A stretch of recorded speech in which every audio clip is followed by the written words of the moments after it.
So, welcome, Joanna. I'll just introduce myself first and then say a little bit about you. Actually, it might take a while, I have to warn you, because your bio is so long and impressive. But my name is Ruth Beecher. I'm a postdoctoral researcher on the SHAME project, which is the Sexual Harms and Medical Encounters project at Birkbeck at the University of London. And we're known for short as the SHAME team.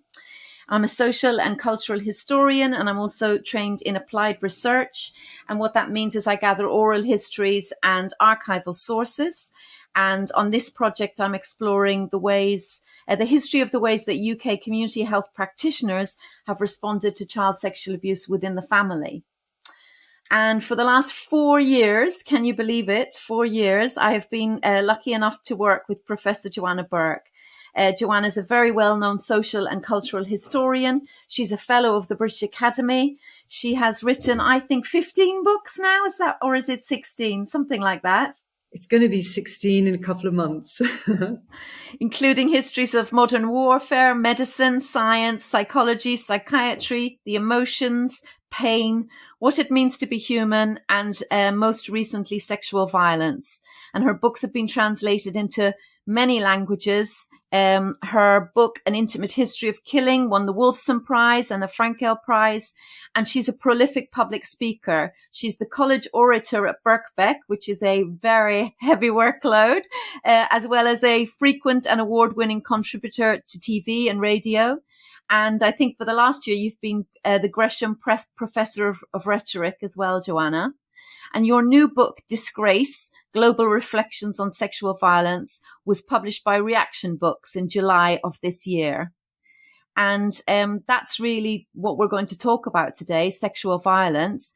And I should say that for listeners or readers interested in what inspired Joanna to become a historian, her early career and subsequent developments of her ideas, to encompass working class women in Ireland, masculinities, war, killing, fear, pain, and sexual violence. There's a really wonderful interview with Joanna. It's called In Conversation with Professor Joanna Bourke. It was recorded in January, I think, of 2022 by Birkbeck Students' Union. And we'll put the link to that on our SHAME website as well, alongside this interview. So I'm not sure if I left anything out or if you'd like to add anything to that, Joanna, before we get stuck into answering some questions. Ruth, I think that is pretty comprehensive, and you could have made it even shorter, I think. It's talking to you, though. It's a pleasure. It's an absolute pleasure.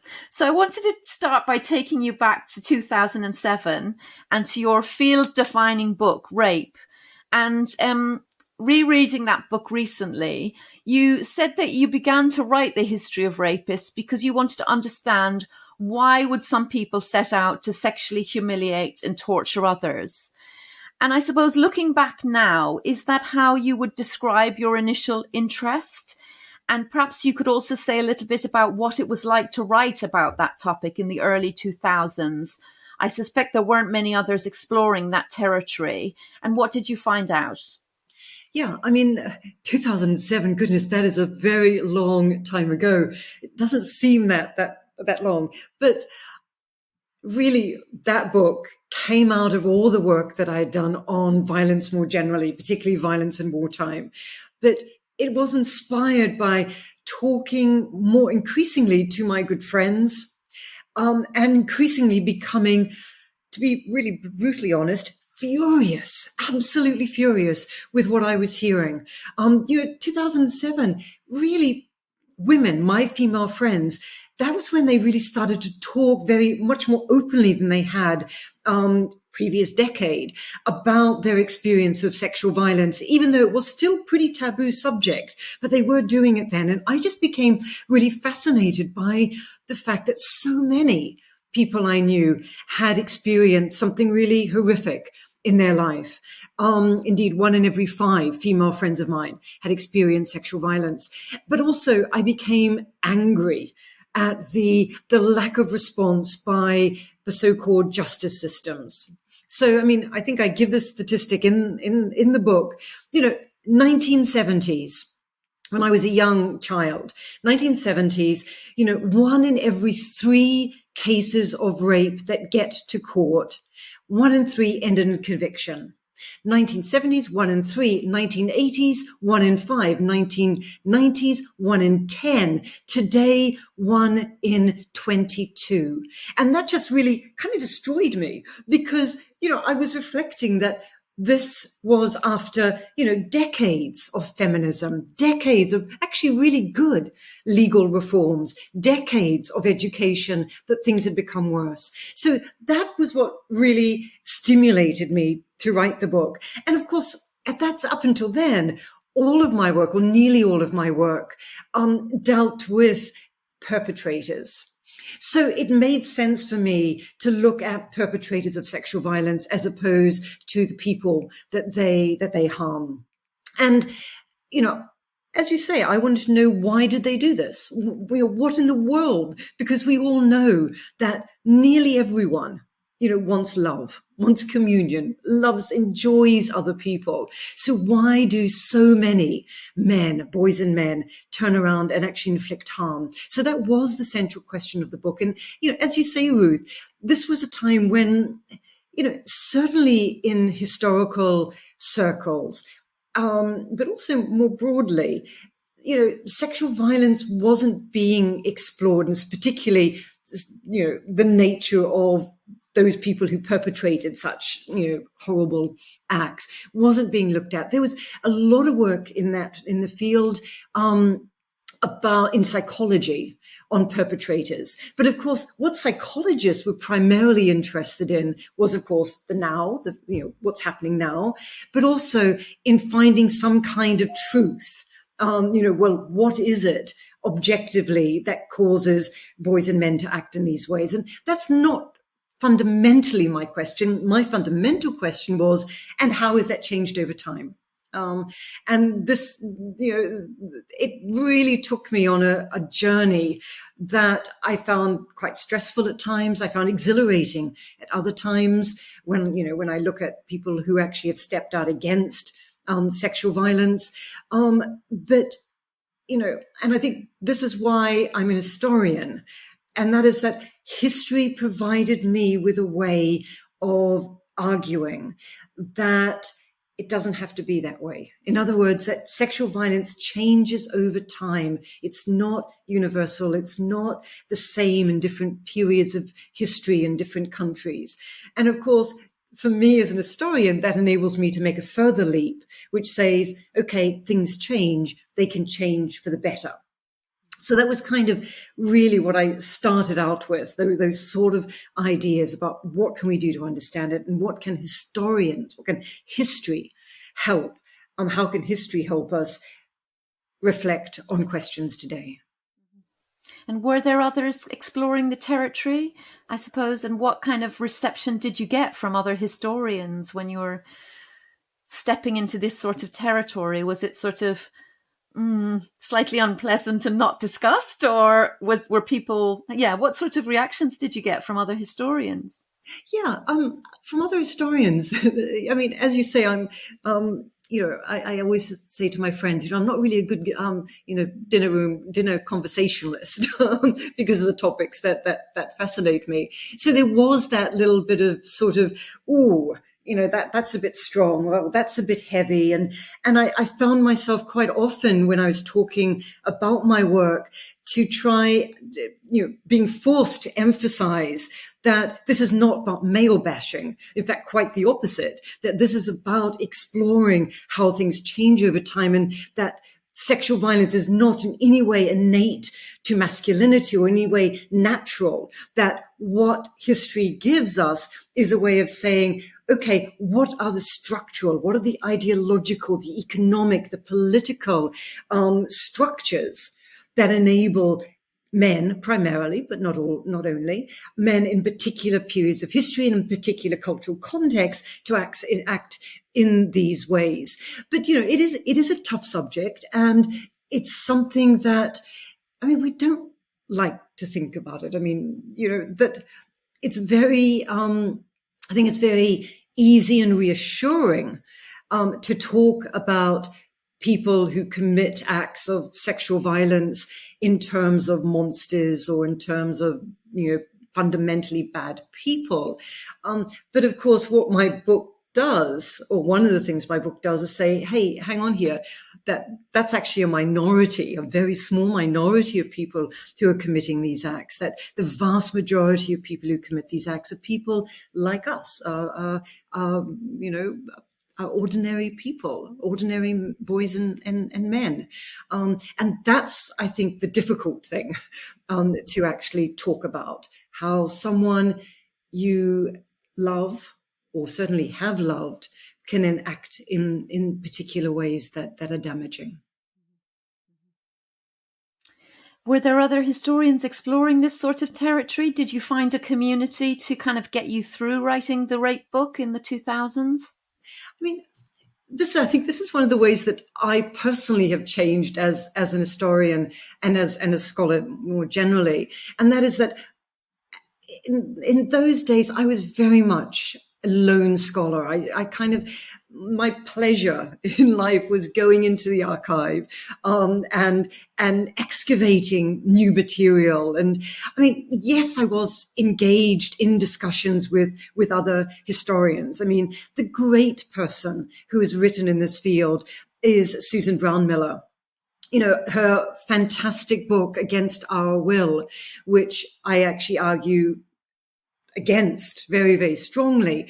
But, she is still this iconic figure in the field who you have to engage with because she's so good. She's so smart. She's so interesting. But of course, she was writing in the early 1970s. So of course, the way we think about these things have changed. But I guess she was the main person I really engaged with. But I also engaged with a lot of sociologists and a lot of activists in that period who always provided different ways of looking at things and questioned, my research and made me think in different ways about what I was seeing in the archive. So yes, I did see myself very much as a lone scholar, and I think that is a fault of me. As a scholar more generally, and one I hope that I have remedied since then. But also there weren't that many historians working in the field. And I guess that's something that has changed quite a bit in history more generally since the 2000s, perhaps, that it has become, historians have become more willing to work with others and other disciplines. And maybe we'll talk a little bit about that in a minute. But first, why on earth would you return to this topic of sexual violence 10 years later and go to Wellcome and seek funding for what would become the Sexual Harms and Medical Encounters Research Hub? Had you not had enough? Well, I had, in fact, I think it's 14 years in between. So it's a long, long time. And in those 14 years, I mean, intellectually, I changed so much. Rereading that book today, which I had a look at it a couple of days ago, and I was thinking, oh no, please, there are things in there that I wouldn't do or wouldn't write now. So I think I realized that a number of things. Firstly, that intellectually I had changed my views. Not repudiated. I believe, I still argue the fundamental things, the same fundamental things that I did in that earlier book. But my approach has changed so much more theoretical, much more activist orientated, much more influenced, as you say, by other disciplines, much more concerned with with communicating to broader audiences. So, there's this terrible phrase that some historians use. They say, oh, presentist, as though it's the really bad word, for any historian. But actually, in those, decade and a half since writing that book, yes, I became much more concerned with, I want people to read my books. I want to think more concretely about what we can do to solve problems today. I mean, obviously I do that in the earlier book, but I do it in quite abstract ways. So that made me want to go back to it. Also, that anger, had actually increased dramatically in the period because things have become worse than they were in 2007. So exactly what I said in the preface or the introduction of the 2007 book, hoped for a better world. I mean, no, things have got worse. So that anger was also very present. And I think the final reason was, in the intervening period, I became much more interested in the body. I became much more interested in the history of science, the history of medicine. And, sexual violence is medicine and psychiatry as disciplines, as professions, are really implicated in discussions about sexual violence, in adjudicating sexual violence, giving meaning, cultural meanings and scientific meanings to sexual violence. One of the first things that happens when a person is subjected to sexual violence is they often go and see a doctor, their GP, or a gynecologist, or a nurse, or a midwife, very important in the 19th century, or a psychiatrist, because, sexual violence has these major health implications. Sexual violence has an impact on the body. So often, you need help with infections, you need help with injuries, you need help with pregnancy control, those sort of issues. Sexual violence has major impacts on a person's psychology and psychological well-being. They may need therapy. They may be depressed. They may be anxious. There's all of these sorts of psychological implications that mean they may want medical services, or at least to think about those sorts of psychiatric or psychological things. And finally, it has an impact on one's life outcomes.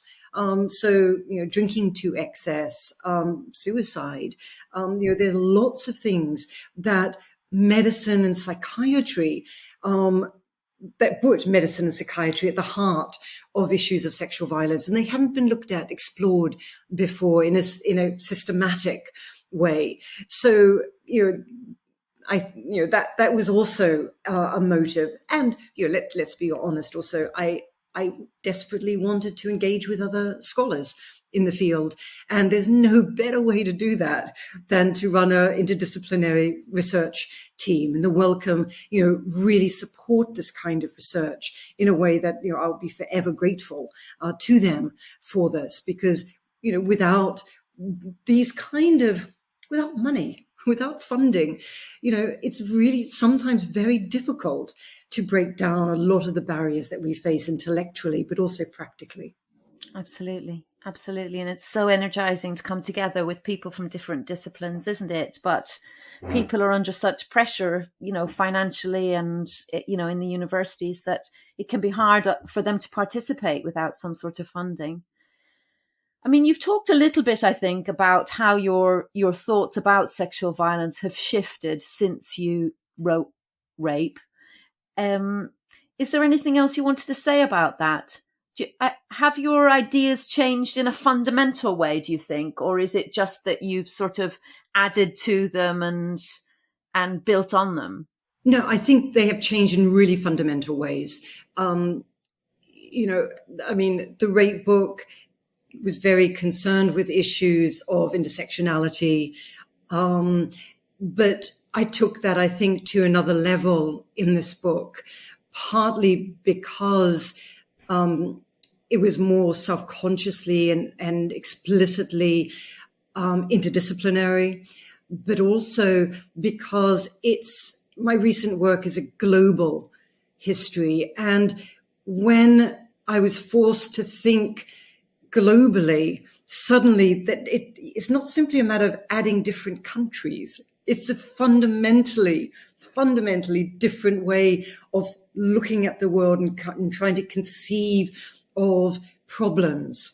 And it made me think much more explicitly about issues of ethics, issues of appropriation of the voices of other people, of issues of that delicate balance that anyone who tries to do global history has to deal with between the generalization and the specificities. And, it is those, sexual violence is not about abstraction. Sexual violence happens to specific people with specific bodies within specific contexts. Terror is always local. And yet, of course, to tell a global history, you also have to make these broader arguments. So sort of working through those questions really changed the way I wrote the history of sexual violence. And I have to say, it was a real steep learning curve for me that I couldn't have done without the intellectual, political, economic labor of so many people, of survivors, of other academics, of activists, of a huge range of people who I depended upon to critique me, to tell me no, to tell me yes sometimes, and that also fundamentally changes a book or any kind of project whatsoever. Mm-hmm. And I mean, you've just reflected on the kind of, you're walking a line between the generalization and the very specific. In what ways has seeing a sexual violence through a global lens, how has it sort of changed your understanding of sexual violence? It's changed my understanding of sexual violence by dragging me away from the ethnocentrism of so much work in the field. And indeed my first book, which, the first book looks only at America, Britain, Australia, and New Zealand. And realizing that, that there are not only is a universe of experience, of different experiences, of different contexts, of different ideologies and political,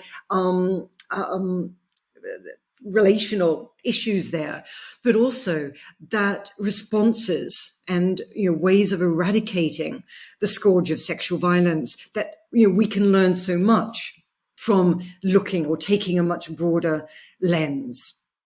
So that I think was a real important thing about looking at the global.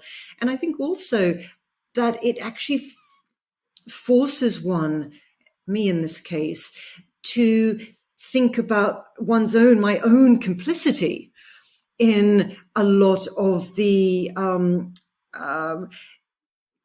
colonialist, racist, sexist, all of the different intersectionalities, my complicity in ignoring some, prioritizing one over another, which may not be actually the way other peoples in the world look at them, particularly people in the geopolitical South. And that was an important lesson, I think, for me. Very, very, I think for a young historian, not that I'm young, but young in experience of years, I guess, it's a very daunting task. And I guess you can see why people sort of back away from that, because to knit those things together in a kind of a respectful way is quite challenging. And I guess you've partly answered this question, but your understanding of yourself and your own role and your kind of reflections on how you write and how you do your research about sexual violence, or the kind of intersections with race and gender and sexuality that you've talked a little bit about. Can you say a little bit more about how that's changed over time? Yeah, I think the chief lesson, if you like, that I think I learned is that if we are to understand, make sense of, and change sexual violence within our community, it's never going to be enough to focus on one or even two sections. So most important in my previous work is, of course, sexism and racism. But that, there's a huge range of sectionalities that need to be brought into the conversation. Obviously, racism, sexism, ageism, but also things like ableism or disableism, politics, questions of religion, questions of climate change, neoliberal capitalism, that these things are not simply discrete things that have an impact on experiences of sexual violence, but are actually fundamental and intertwining. And if we are to do anything, or if we are to think in more creative ways, actually all of them need to be taken into account. Heteronormativity, anti-trans discourses. These are all intricately linked. And, it is that complexity and that interweaving, the interwoven nature of these debates that are the most interesting and provide a way of thinking beyond the situation that we're in. And were you ever fearful of sort of stepping into some of those debates, given, the kind of furore on social media and the kind of trouble that some spokespeople, you might say, have got themselves into with kind of rash comments or with quite taking strong positions on some of these things? Absolutely. Were you fearful? Yeah, absolutely. I mean, I dreaded the social media, which, by the way, is one of the other new things in the last sort of 8-9 years that I've been involved in. I mean, social media is, as you intimate, the most difficult thing to negotiate, because firstly, it is difficult to talk about complex things, and sometimes there is a need to. As well as a tendency to simplify, to communicate particular messages. And that's dangerous. But sometimes that's the only way to communicate certain messages, and people will take offense. I think that, the alternative is worse. The alternative is not talking about it. The alternative is being silent and letting other people talk about it. The alternative is not taking responsibility oneself for one's own positionality, for one's own thoughts, and letting other people do that on your behalf, or simply not doing it at all. And I think that is a much worse outcome. But yes, it is a sensitive topic, and there are lots of pitfalls.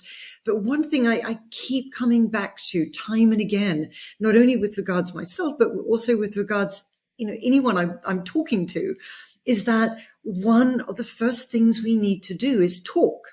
And talk to each other, and not be afraid to talk to each other, not be afraid of being, to be really simplistic about this, politically correct. Discussion is a positive thing. And I'm more than happy to talk to people who have very different views to me. And, as long as we keep cool and calm, I want to hear their views. I want to know what arguments they're making. And I want them, obviously, to hear my views and my responses to their arguments. I mean, this is an exchange that we're having with each other. And I think we need to just encourage those exchanges, and particularly exchanges with people who feminists, some feminists have been reluctant to engage with in terms of sexual violence, and that is boys and men. If we're going to make a difference in this world, we need the help of everyone, particularly cisgendered boys and men who remain the main perpetrators, the main people who act in these ways. And we're never going to change our world without being in dialogue with as many people as we possibly can. And yet it does sometimes mean that you get, excuse the language, professional language, slagged off. But that comes with the territory. You spoke a little bit about Brown Miller and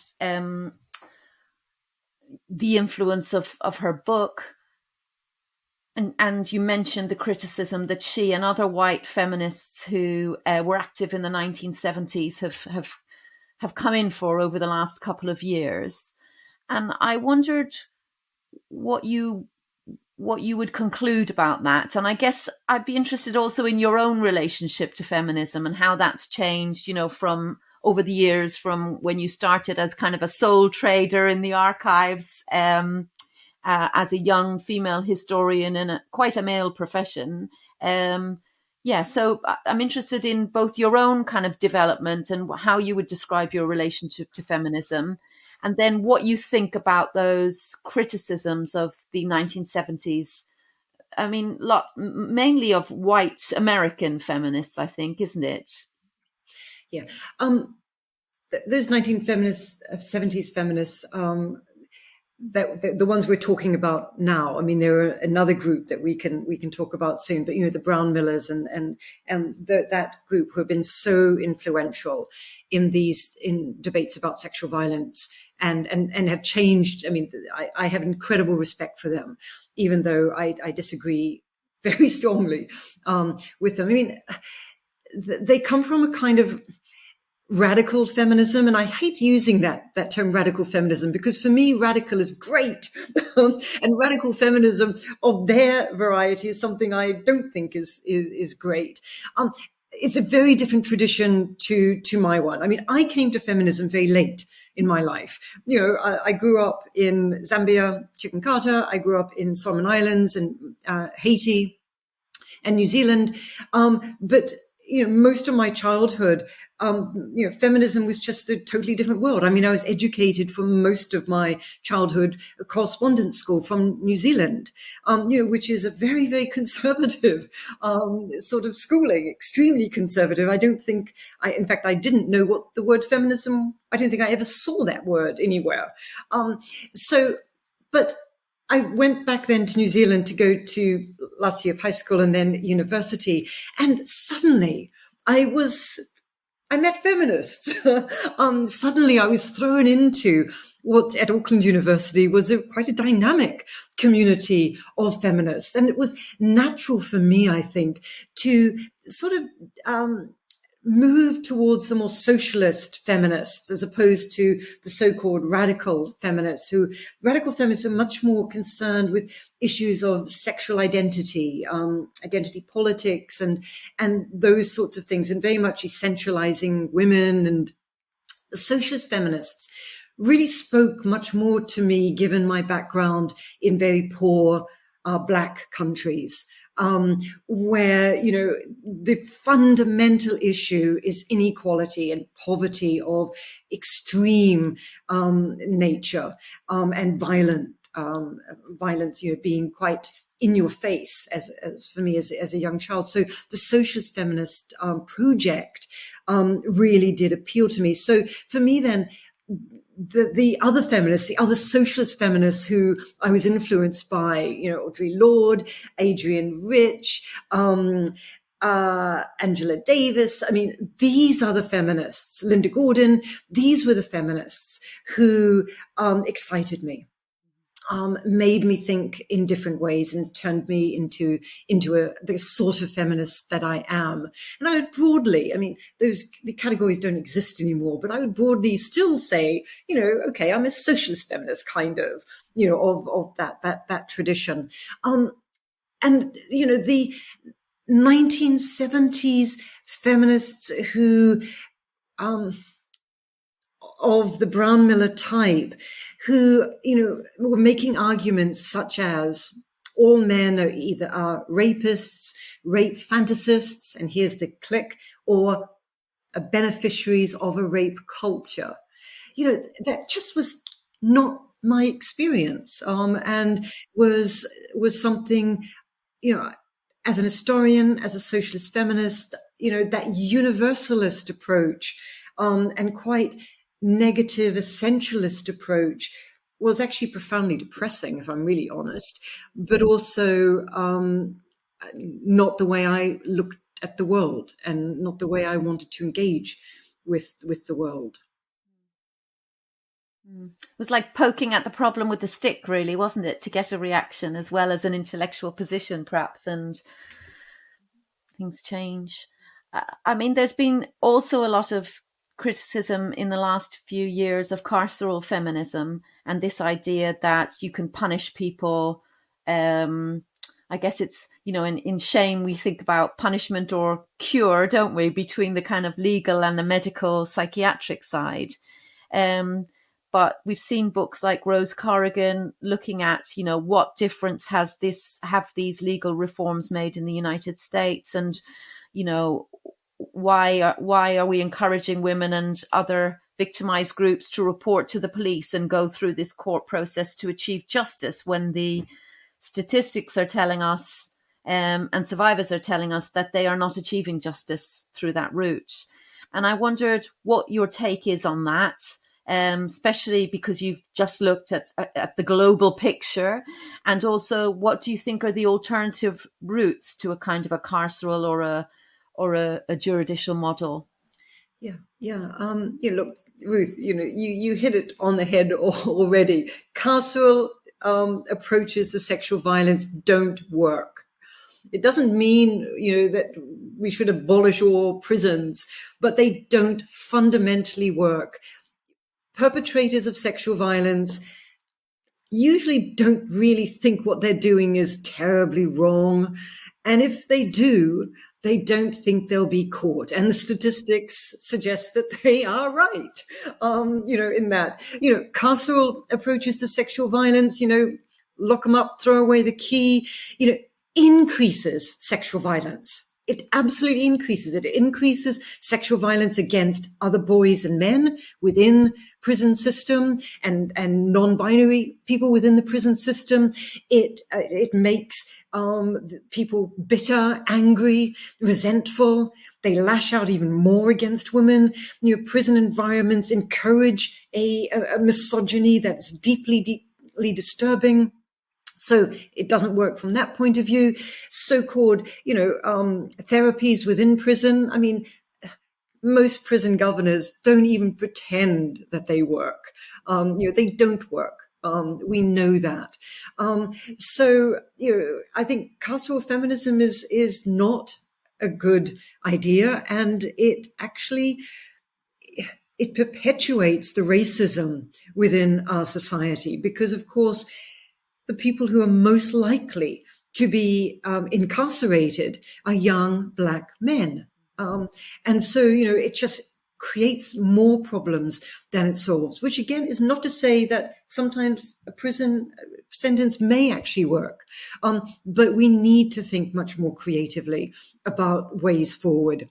And I think, in many countries of the world, South Africa, just to take one, much restorative justice approaches can be much more effective and can provide people who have been victimized with a way of explaining their hurt, can involve entire communities in a way that is really productive, and of course engages with people who inflict the harms, helping them to understand not only why what they did was so harmful, so wrong, but also what they can do in positive ways themselves to heal the person they harmed, to heal their communities, and, to heal themselves. So I think, restorative justice ways, I think, are really a good way to think about it.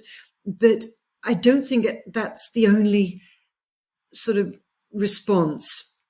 And really, I worry that there's not been as much research and as much thinking done by people about alternatives to the carceral system than than all the work on other aspects of sexual violence. And I really encourage anyone listening or reading, listening to this talk or reading, to take up that challenge to look at other ways that we can deal with these problems. I suppose it's researching them, but it's also voicing them is so important, because people cannot think of an alternative or a means to transition to something different, I guess. And I imagine there are huge financial interests in most countries in the world in the incarceration. It's a profit-run system in most parts of the world now, isn't it? There's big bucks in prisons, huge money in prisons, particularly in the American context, but elsewhere as well, and huge interests in justice systems and tinkering with them, as opposed to trying to think of much more fundamental ways of approaching the problem of violent people. To sort of make a complete sea change in the conversation, and to move to talk about medics, because the Wellcome funded project is very much about medicine and psychiatry and the role in sexual violence. And when you previously wrote and spoke about pain, you commented that in previous centuries, medics had a rich language to describe pain and to communicate with their patients about pain. And that by the 20th century, talking about pain, these sort of pain stories, if you like, were no longer seen as having any value by doctors. And I wondered, was there a sort of a similar situation in relation to sexual violence and the kind of pain and harms caused by sexual violence in terms of the medics' language and psychiatrists' language? Has that changed over time? And what are the consequences of that? Yeah, interesting question. The languages that medics and psychiatrists use and general public to talk about sexual violence have changed dramatically over time. I mean, whatever, there's always been this, not always, I shouldn't say that. Medics and psychiatrists have particular languages and particular frames of meaning that they want to inscribe upon a narrative of sexual violence. And these frames of meaning, these languages are often drawn from, for example, medical jurisprudence, texts which changed dramatically from the 19th century to the present. I've done a big analysis of the way the language changes in those texts. And what this means is that if a person comes forward with their own story, their own account of sexual harm, if it doesn't fit within those languages, within those frames of meaning that they've been taught, quite explicitly taught, to expect to find, then there is doubt. Then there is denial of that experience. I think one of the things I've been particularly interested in, if you look at languages of sexual violence, and there's also links to languages of pain more generally, is the shift to a language of trauma and to a language of psychological impacts as opposed to physiological injuries. And that's something we see very much in the pain literature more broadly. But we also see it in the medical languages talking about sexual violence. So, this idea that, for example, that a lot of people have today, that throughout all periods of history, victims of sexual harms have experienced trauma, PTSD. I think one has to be careful, I think, in making those assumptions, because in the past, let's say 19th century, there was a very different language that victims of sexual violence could access, and their medics access as well, to understand the harms of what had happened to them. So, I mean, obviously, people who are sexually violated in the 19th century experience extreme pain. But the ways they experience those pains are actually quite different from, let's say, the mid 20th century. So just to give a concrete example, 19th century Britain, a victim of sexual assault would usually or very frequently argue that she became insensible in the course of the attack. Okay. And insensibility in that context did not mean unconscious. It referred to the sensible, the sensitive, in our sense, self. So, in other words, a victim will say, I was attacked, I became insensible, and I was walking around doing this and doing that. Okay.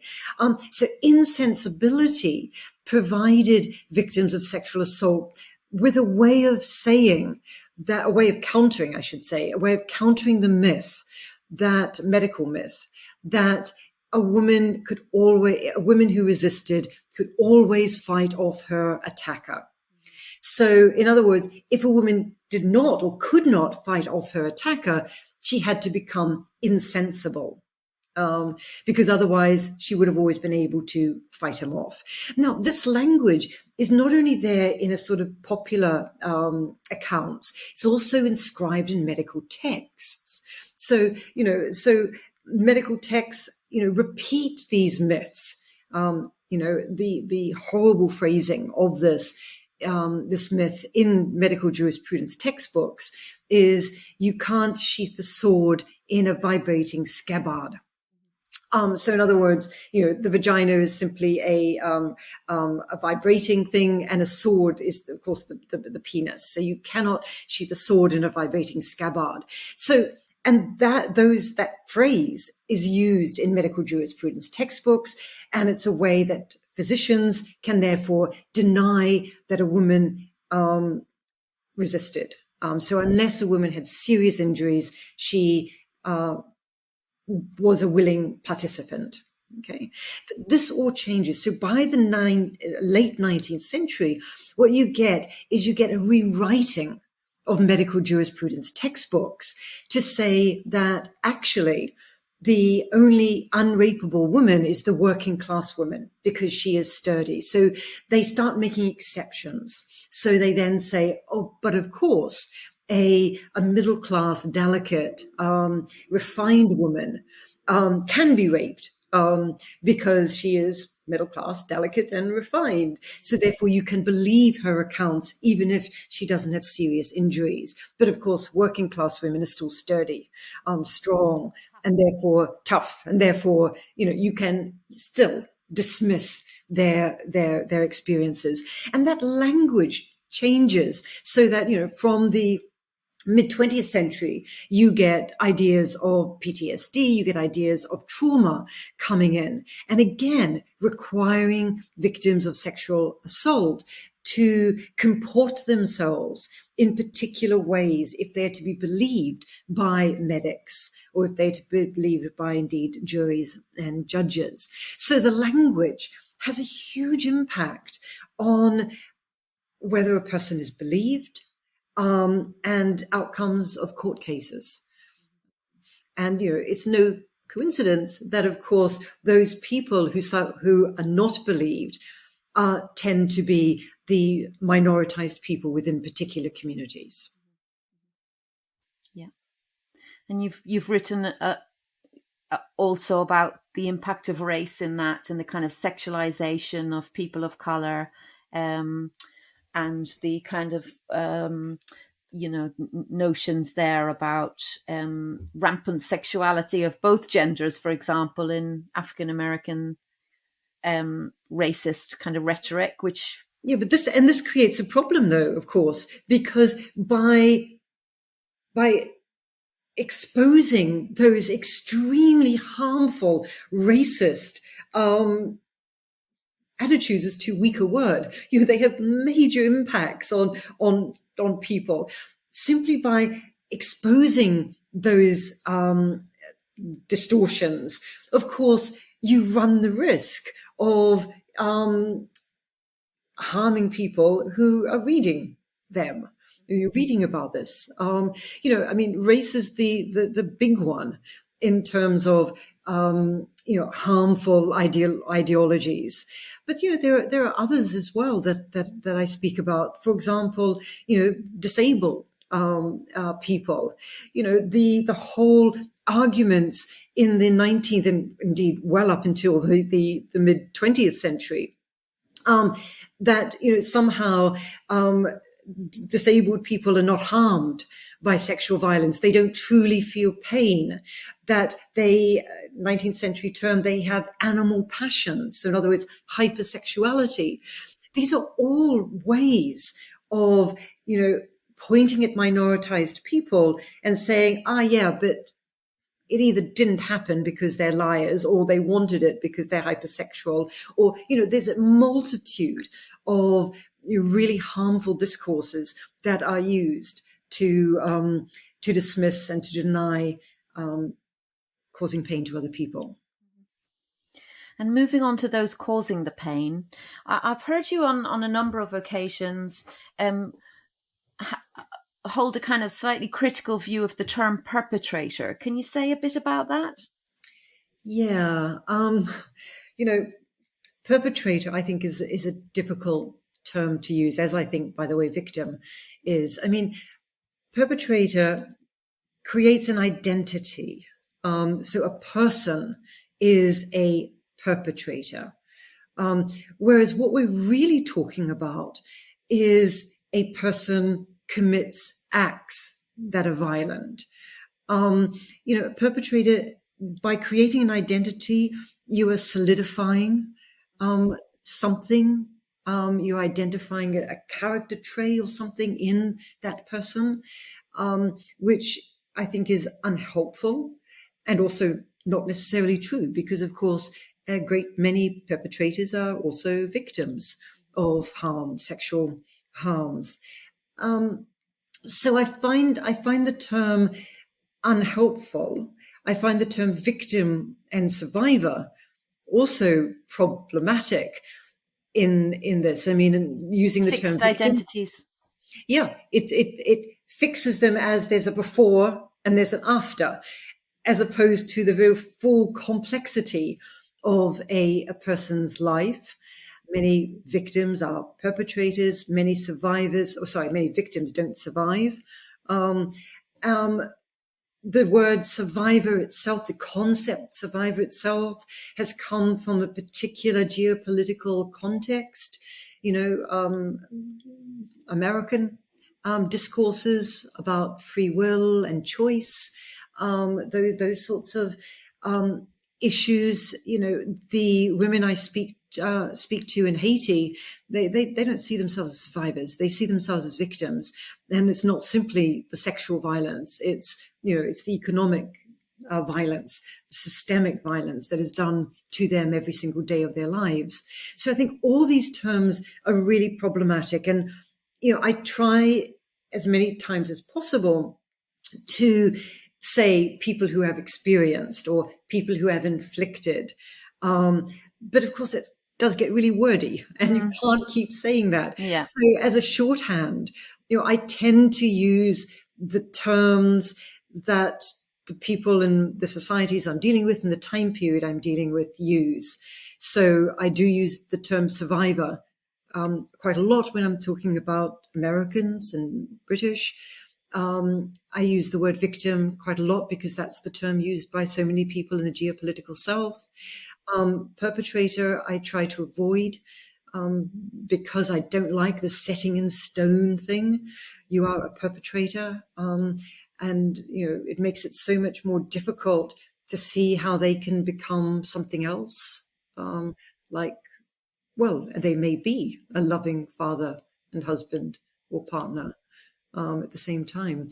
So I think the best we can do at this stage, or the best I can do, which is not good enough at this stage, is to draw attention, which I do in the book. Periodically in the book, I stop and I draw attention to the problem of the words that I am using.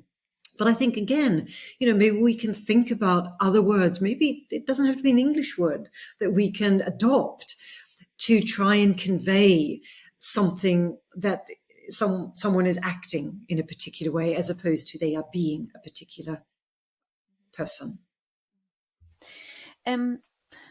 Why do you think that the sort of media representation of perpetrators or rapists is still very caught up in these ideas of mad or bad? You know, whether someone is mentally ill and couldn't possibly do something like this unless they were, or whether they're sort of innately evil and perverse and like take pleasure in other people's pain. And can you comment on where these mad and bad ideas come from historically, and how you personally reconcile those? Yeah, I mean, it's very reassuring, isn't it, to label someone who's extremely violent either evil or a monster or mentally ill. These are quite reassuring terms, and they're very simple. They are ways we can put the world into nice and easy compartments that feel a bit safe, because, of course, whoever we are not like that. So I think the media does that out of laziness, but also because they are the main simple frames that are available to those of us who think that sexual violence is something that happens out there, and is something very much stranger danger type thing. The terms have really interesting history. I mean, the terms of sort of bad and evil have dominated the discussions for much of human history, coming from theological notions of evil and the devil within, coming from evolutionary ideas about, we're descended from from animals, brute animal life, and that people who are sexually violent are reverting to that. They're sort of they're reverting to an earlier, more primitive kind of life being, really usurped from the mid-19th century, increasingly by ideas that they may not be evil or monsters, but maybe they are mentally ill. And that sort of idea really exploded. Well, it grew up in the mid-19th century, but it exploded in the late 19th century with the explosion of forensic psychiatry, and people like Krafft-Ebing, who categorized people into categorized actions into identities. So, and of course, that solidified from the mid 20th century with the growth of psychiatry as we know it today. And here I'm thinking about the DSM, the Diagnostic Statistical Manual, the sort of Bible of American psychiatry, which has an impact worldwide in every country in the world. That in the ICD, International Classification of Diseases, which again categorized actions as mental aberrations, mental disorders. And right from the first DSM, which was in 1952, right to the present one, which is in 2013, there's always been sexual violence included in the diagnostic manuals. So these manuals have always, to some extent, categorized certain people who commit violent sexual offenses as mentally ill. The most important two being pedophilias and sexual sadists. So this has provided people with a language that we can use to try and make sense of people who commit violent acts. I think part of what I do with that is I try and historicize the evil, the monster, the people with paraphilias, people with psychopaths, people with these sort of, so I look at how and why those categories of mental illness change over time and what that tells us about the thinking of the time, how what it tells us about how people thought about sexual violence in different periods of history. So one of the things I've been really interested in is, why is it that some kinds of sexual violence are not pathologized? So what, as I said, pedophilia, sexual sadism, always been there in the DSM. But what isn't seen as a mental illness? So why is it, for example, that even though there are huge campaigns to include rapism and paraphilic coercive disorder, PCD, in the DSM, why did the really powerful psychiatrists decide that was normal sexual violence, whereas pedophilia and sexual sadism are not normal? They are mental illnesses. So, and making that distinction tells us a vast amount about what people think is normal in sexual relations, or what psychiatrists and other doctors think is normal within sexual relations. And I think historicizing does help us. So I don't have to take a stance on these issues. What I'm doing is saying, and this is why it changes, and this is what it tells us about normal versus abnormal within society. And, these debates, even though the DSM is fundamentally about powerful psychiatry, they're engaged, a huge range of non-psychiatrists engage in these debates.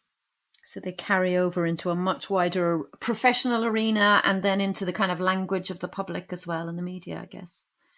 And I mean, one of the arguments that you're making in the special issue of the Women's History Review is around how many men would come into the categories of abnormal sexuality should these new classifications be admitted into the DSM. Yeah, I mean, this is one of the things I found really shocking. I mean, there's been these huge number of surveys that show conclusively that now, remember who they're surveys of. They're surveys primarily of young white men in America at university, in colleges and universities, but showing that, like between 1/3 and 40% admit that they would rape a woman if they thought they would get away with it. Between 1/3 and 40%, when they are asked, have you ever, committed sexual violence, or have you ever coerced a woman, will say no. But then when they're asked to describe whether a particular act is coercive, they don't see it as coercive, even though it's technically rape. So, large proportion of white American young educated men actually, have these violent ideas about sexuality. And one of the reasons, as you just intimated there, Ruth, one of the reasons why the psychiatrists in the end decided not to include it in their diagnostic manual is because it's going to pathologize their sons. So this is deeply disturbing behavior. Jumping to a completely different topic from the sort of ordinary, I guess, to the perhaps sadistic and predatory. You're very interested in sadistic female sexual predators like Myra Hindley and Rosemary West, even though we know from the research that they make up a very, very tiny proportion of all perpetrators of sexual violence. Can you say something about your interest? What is it that compels you to study these very rare type of sexual offenders? Yeah, they are very rare, and it's no coincidence the two you mention, committed their heinous crimes alongside their lovers, alongside menfolk. They would not have committed these crimes if they weren't with sadistic men, sexually sadistic men. I think I'm interested in sexually violent women because, for a number of reasons, not the sadistic ones, but ordinary. That's wrong word there, but women do commit sexual crimes, do commit crimes of sexual violence against boys and men and other women. And so I'm interested in why, just like I'm interested in male perpetrators, I'm interested in female perpetrators. As you say, though, these extreme sadistic and murdering women are such a tiny minority, but they elicit huge commentary within our society. They totally disproportionate to their numbers. So people have a real fascination with these women, and they're somehow seen as different from male perpetrators. I mean, Ian Brady, for example, at least he, as one commentator said, had the decency to go mad. Fred West, had the decency to commit suicide. The women who, offended alongside them lived quite long lives afterwards and continued to be vilified in the press. I mean, particularly Myra Hindley, 35 years in prison for crimes that actually men who committed even worse crimes than she did were out decades before she was. And that evil, banner was constantly there applied to her constantly. So I think that is interesting that an older language, if you like, of evil was seen as necessary to explain women, because somehow when a woman commits such crimes, particularly against children, it just goes against what it means to be a woman within our society. So I'm curious about that. And also I'm curious about what it tells us about male offenders. So why are women offenders? Why is a different language used for female offenders compared to male offenders? So I think those are the reasons. I think also Myra Hindley herself is an interesting character to think about notions of prison reform and rehabilitation in a way that Rose West isn't.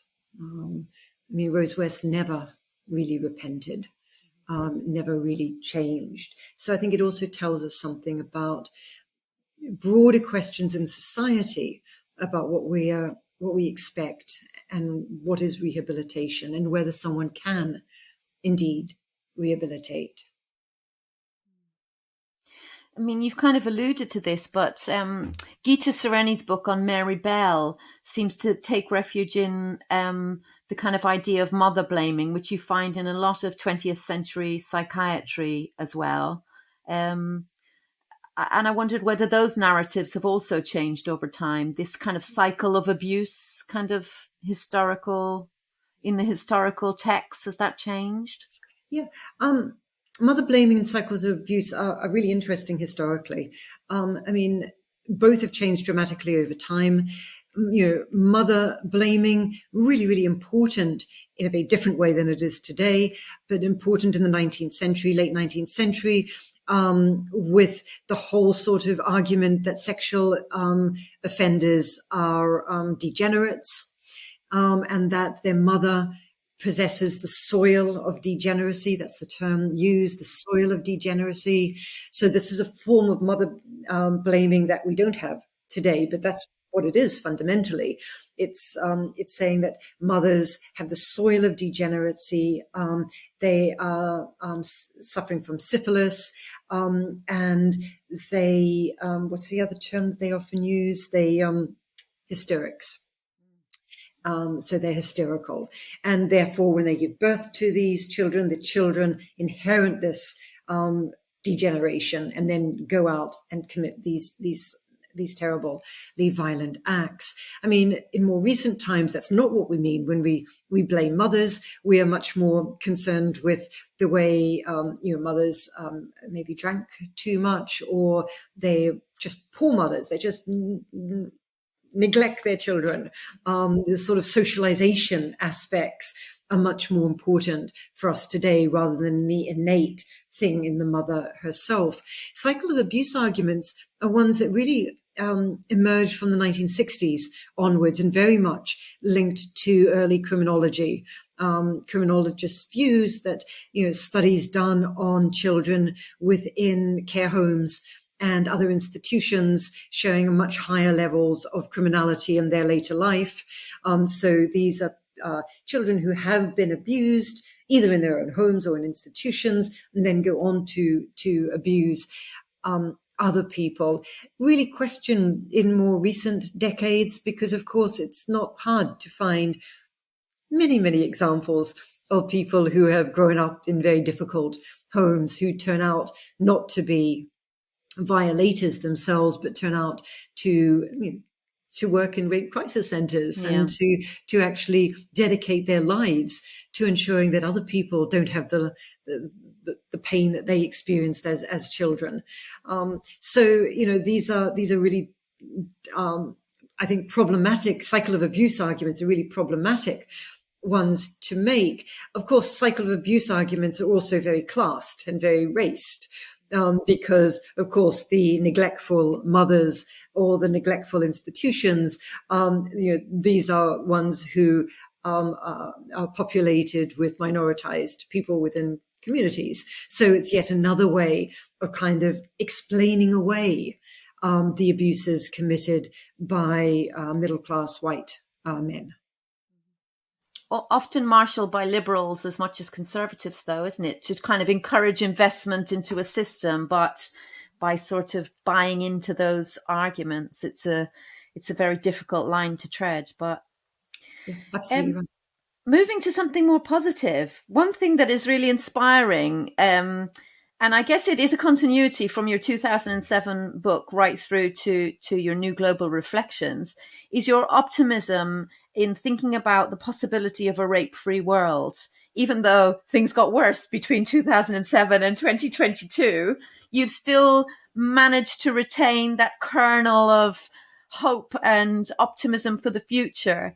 And well, how have you done that? How have you maintained that? Because it's, there are stark statistics. There's so many new forms of kind of sexual violence seem to have popped up in the years since 2007, and many, many more survivors. How do you keep your optimism? Look, Ruth, we have to be optimistic. Otherwise, we may just throw our hands in the air and just let it go. I mean, we have to think creatively about what we can do, and we have to believe that we can do something to stop sexual violence in our world. One of the most debilitating myths ever is this idea that there is no alternative. Thatcher's, phrase, there is no alternative, Tina. So many times when I was writing both of these books, people said to me, it's innate to masculinity. It's in men's genes. It's part of the evolutionary process. I mean, all those things. I mean, it's not. I mean, history can show us that these things are changing, and we can do something about it. I think, though, that of course it's not going to be easy because, just a very basic thing, the sense of sexual entitlement that so many men have, is so embedded in our society. The ideological, economic constraints and the politics is so difficult to counter, but we do have to counter it because sexual violence harms every one of us, whether we ourselves are victim or survivors or not. It is a deeply harmful thing for every single person in our society. To go back to what I said at the very, very beginning, 1 in every 5 female friends of mine will be sexually abused, sexually assaulted in their lifetime. 1 in 12 male friends of mine will also be sexually abused in their lifetime. These are not small numbers, and it doesn't only affect the abused person; it affects their loved ones, their families, their communities. Okay, so I do think that Firstly, we can do something about it, and we need to think creatively about what that something is. And I think there are four things, or five, I don't know, we'll see how many I get to at the end, that I think are really important. The first is locality.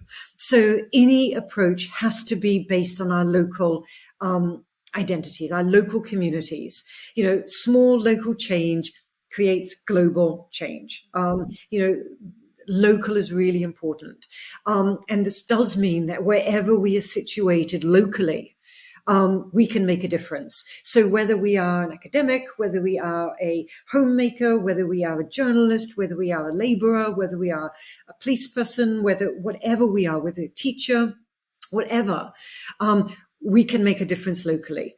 And we can use our particular skills, our particular proclivities, our particular communities to make a difference. So I think locality is the first one. Second one is diversity. And I mean this in two different ways.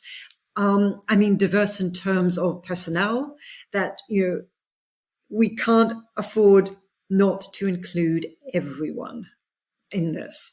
And the days where we were saying, we don't want men or boys involved, are long gone. We need to involve everyone. I also mean diversity in terms of strategies. That, diverse strategies, there is not one answer to this. That there are a million different answers to it. And one of the problems is not that there's nothing we can do, but there's too much to do. So we need to think strategically about what we're good at and what we can do. So diversity in terms of personnel and in terms of strategy. The third one is pleasure. You know as well as I do, Ruth, that doing this sort of research can be disheartening. It can be a bit depressing. It can be stressful. It can be traumatized. So we also need to think of ways of bringing in pleasure. Music, dance, theater, poetry. I love poetry. These are all ways to approach this difficult topic seriously. I mean, but in ways that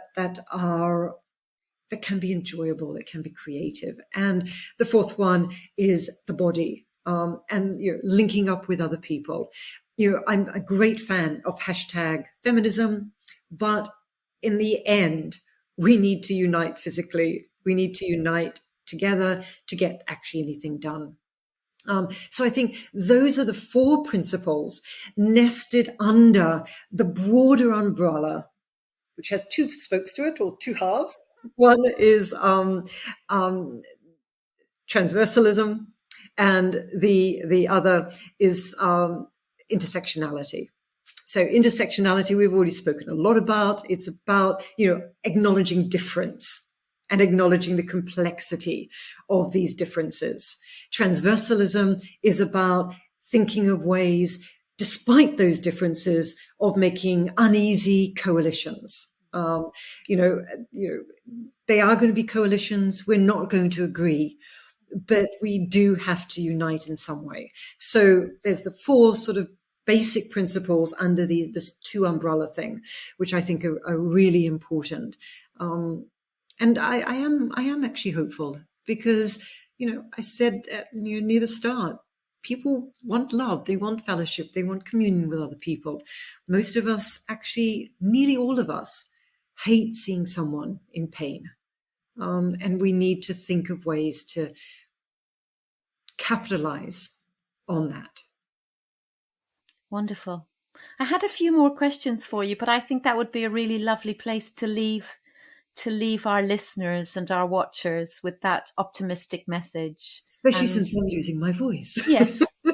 So it just remains for me to thank you so much for speaking to me today. And just to check with you, is there anything else that you would like to say? Were there questions I should have asked that you would like to answer? Ruth, I think you're a fantastic interviewer. Thank you very much for giving. And I'm sorry if I've gone on. You've done really well. It's been wonderful. So I'm now going to thank you for the last time, and then I'm going to press stop. Do not close your browser.